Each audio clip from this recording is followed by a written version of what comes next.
संख्या दिवस के रूप में मनाया जाता है 11 जुलाई। देश का दुर्भाग्य है और सौभाग्य है। आज देश दुनिया की सबसे बड़ी आबादी वाला देश बन गया। ऐसी स्थिति में आज भारत के लिए जनसंख्या कानून लाना अति आवश्यक हो गया है, क्योंकि एक उदाहरण दुनिया के सामने में है कि चाइना 79 में अगर वन चाइल्ड पॉलिसी नहीं लाता तो आज 60 करोड़ आबादी उसके एडिशनल होते, और ये 60 करोड़ आबादी के कारण वो विश्व का तीसरा शक्ति बनने के कगार पे नहीं होते।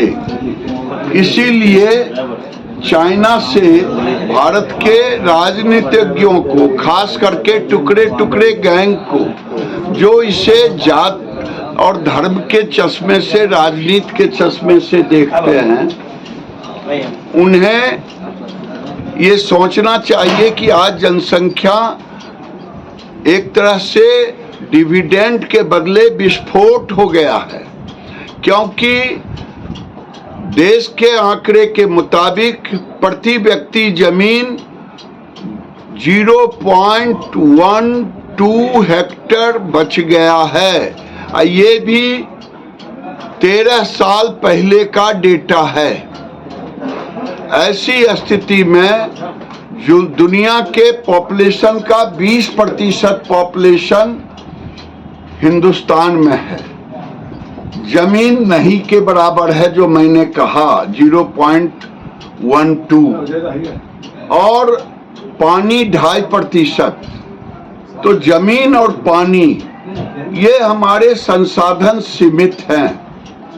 ऐसी स्थिति में हमें एक कड़ा कानून लाने की जरूरत है, जिससे हम अपने सीमित संसाधन में देश को आगे ले जाने का सपना पूरा करें। ये आज एक ऐसा कड़ा कानून जो सब पे लागू हो, हिंदू पे भी लागू हो, मुसलमान पे भी लागू हो, सिख पे भी हो, ईसाई पर भी हो, बौद्ध पर भी हो, जैन पर भी हो, वो कानून जो ना माने उसकी वोटिंग राइट समाप्त कर देनी चाहिए। जो ना माने उसे सरकारी सुविधाओं से वंचित कर देना चाहिए। जो ना माने उस पर कानूनी कार्रवाई करनी चाहिए। जो ना माने उस पर जितना शिकंजा हो कसने का कसना चाहिए, और इसे धर्म के चश्मे से, राजनीति के चश्मे से नहीं देखना चाहिए। देश में आज लोग आंकड़े पेश करते हैं, 147 जिला है जहां फर्टिलिटी रेशियो बढ़ा हुआ है। वो मुस्लिम समुदाय डोमिनेटेड डिस्ट्रिक्ट है, और भारत में हिंदू महिलाओं की फर्टिलिटी रेशियो 2 पॉइंट है, और मुस्लिम महिलाओं की फर्टिलिटी रेशियो 3.2 है। ऐसी स्थिति में सामाजिक विषमता भी गड़बड़ाएगा, जो पूरी दुनिया में गड़बड़ाया हुआ है, और भारत का विकास भी रुकेगा। इसीलिए मैं टुकड़े टुकड़े गैंग, राहुल गांधी, अखिलेश यादव, लालू यादव, ममता बनर्जी, इनसे आग्रह करता हूं कि इस आंदोलन को सड़क से लेकर संसद तक चर्चा होनी चाहिए, तभी ये कानून सबके समझ में भी आएगी, एक्सेप्टेंस होगी। और नहीं हुआ तो ये देश जो भुगतेगा वो दुनिया देखेगी। राहुल गांधी जी सनातन धर्म को समाप्त करना चाहते हैं। आपने देखा होगा तमिलनाडु में स्टालिन उनके पॉलिटिकल पार्टनर हैं, उनसे उन्होंने कहवाया सनातन एक वायरस है, सनातन को खत्म करना चाहिए, जबकि पूरी दुनिया में सनातन ही एक ऐसा धर्म है जिसने वसुधैव कुटुंबकम का सिद्धांत दिया, नारा दिया, सर्वे भवन्तु सुखिनः सर्वे सन्तु निरामय दिया। और राहुल गांधी योजनाबद्ध मुस्लिम वोट बैंक के साथ होकर के वो चाहते हैं कि भारत के अंदर सनातन धर्म खत्म हो जाए। भारत के हिंदू जातियों में विभक्त हैं, इसीलिए हमारा कुछ नहीं बिगड़ेगा।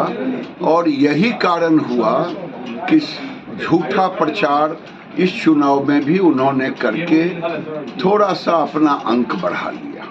चलिए, धन्यवाद।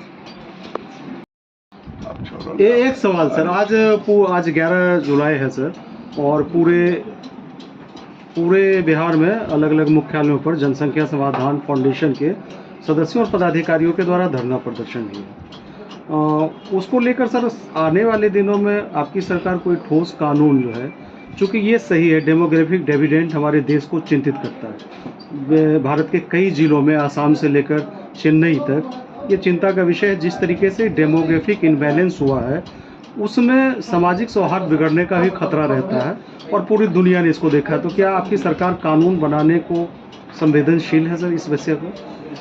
मैं मानता हूं कि देश ने जो जनादेश दिया है, ये सबकी सहमति से ही ये कानून बनेगा। इसीलिए मैंने कहा कि सड़क से लेके संसद तक इस पर बहस होनी चाहिए।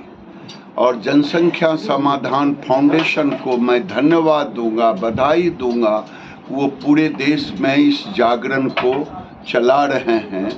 और वो एक व्यक्ति जो एयरफोर्स से निकला हुआ है, अनिल चौधरी, जो कश्मीर की बेटी है ममता सहगल, ये सारे लोग इसको चला रहे हैं, धन्यवाद के पात्र हैं।